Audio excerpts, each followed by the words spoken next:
Igor Stravinsky was born in the Russian seaside town of Lomonosov in 1882. The exciting new rhythmic sounds he invented changed the way people thought about music forever. Perhaps Igor Stravinsky's best known musical pieces are the ones he wrote early on when he was just starting out as a serious composer. Igor composed The Firebird, Petrushka, The Rite of Spring between 1910 and 1913 for the new Russian ballet company.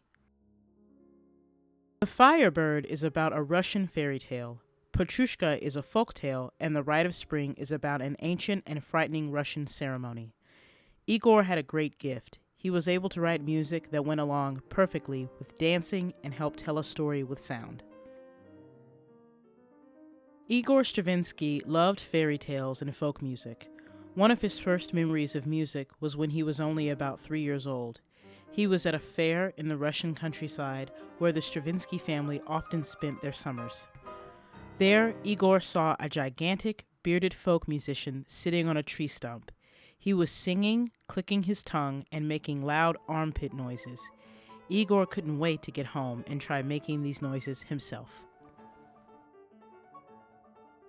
When summer was over, the Stravinskys moved back to their apartment in the busy city of St. Petersburg, Russia. Years later, when Igor was composing music, he often remembered the sounds of St. Petersburg. Sounds that seemed ordinary to most people had a special meaning for him. Igor never forgot the clear echo of horses' hooves and the clanking of iron-rimmed wagon wheels on the cobblestone streets. He loved the bright clanging of church bells and the mechanical sounds coming from machine shops. All these things gave him a lot of ideas for music later on. Igor Stravinsky grew up in a very musical family. His father was an important opera singer with the St. Petersburg Opera, and his mother was an excellent pianist. Igor and his brothers often went to the opera while they were growing up. They heard their father's beautiful voice as he performed in the major operas of the day. One of Igor's most exciting memories came during an intermission of one of these operas. He saw his greatest musical hero, composer Peter Tchaikovsky. Igor saw Tchaikovsky for only a split second from far across the room, but he never forgot that moment. It was the only time Igor ever saw the great composer. Peter Tchaikovsky died just a few weeks later. Even though Igor Stravinsky came from a musical family, his parents didn't really encourage him to study music. They agreed to let him take piano lessons when he was 9 years old, but they wanted him to become a lawyer someday. Igor loved playing the piano more than anything. He learned quickly and started to make up his own music. After he graduated from high school, Igor entered the University of St. Petersburg to study law. Igor found studying law boring and didn't do very well with his grades. He spent most of his time thinking about music. Things worked out, though, because Igor became friends with a student named Vladimir Rimsky-Korsakov. Vladimir happened to be the son of one of Russia's greatest composers, Nikolai Rimsky-Korsakov. Nikolai Rimsky-Korsakov belonged to a group of Russian composers who were nicknamed the Mighty Five.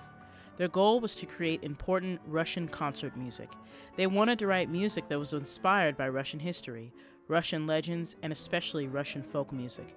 Until then, the concert music heard in Russia was written mostly by composers from other countries like France, Germany, Austria, and Italy. Igor Stravinsky was introduced to Rimsky-Korsakov by his school friend. The great composer advised Igor to keep studying music. Soon after this, Igor's father died.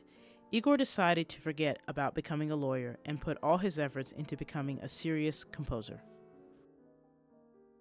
Rimsky-Korsakov agreed to teach Igor. He worked patiently with his new student, and Igor learned all he could from his great teacher. Igor studied the works of other composers too. One of his favorite composers was the modern French composer Claude Debussy. Debussy broke a lot of the music rules that people had followed for a long time.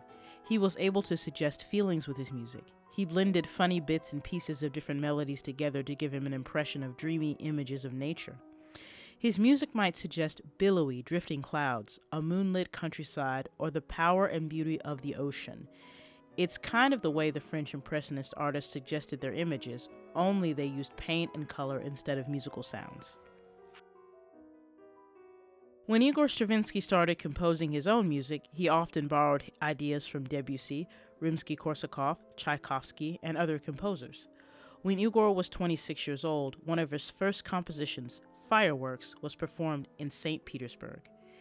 It was an important day for Igor. In the audience was a man who enjoyed Igor's music so much that he wanted to hire him as a composer for an exciting new ballet company. Sergei Diaghilev was gathering up the last Russian dancers, choreographers, set and costume designers, and composers he could find. Diaghilev planned to take his ballet company to Paris, France, to show the world how great Russian music and dancing could be. Igor was thrilled to be asked to join the Russian ballet company. By this time, he was married and the father of 2 children, and he really needed a job.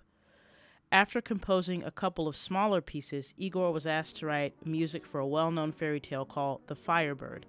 Igor loved the mystical story. He worked hard to make the music that would fit the characters, the brave prince, the wicked wizard, and the magical firebird. In his first important composition, Igor did everything he set out to do. His striking music, along with the beautiful costumes, set designs, and super creative dancing, amazed everyone who saw the Firebird Ballet. When the ballerina playing the Firebird first appeared, she did a series of gigantic leaps right across the stage. When you hear the music for that part, called Firebird's Dance, it's easy to imagine a magical firebird whirling and sparkling and blazing across the sky. Igor Stravinsky created many dazzling music sounds that had never been heard before. The Firebird was such a big hit that it turned Igor Stravinsky into a star composer overnight. Right away, he began working on his next ballet, Petrushka. It was about 3 puppets, a ballerina, a soldier, and Petrushka, the clown, and an evil magician who was able to control the puppets so that they seemed to be alive. Many people feel that, of all Stravinsky's ballets, this one does the best job of telling a story with musical sound. Like the Firebird, Petrushka was a big hit, but Stravinsky's next ballet caused some problems. Igor began writing music for The Rite of Spring, a musical piece based on an idea he had. It's about a prehistorical tribal ceremony.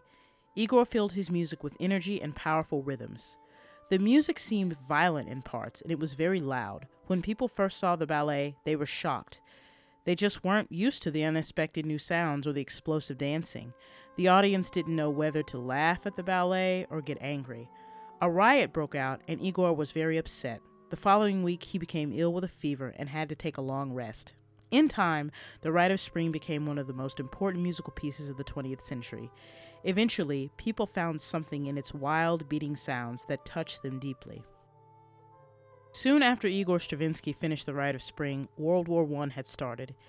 It was a rough time for Igor. During the war, there was very little money to spend putting on ballets or concerts.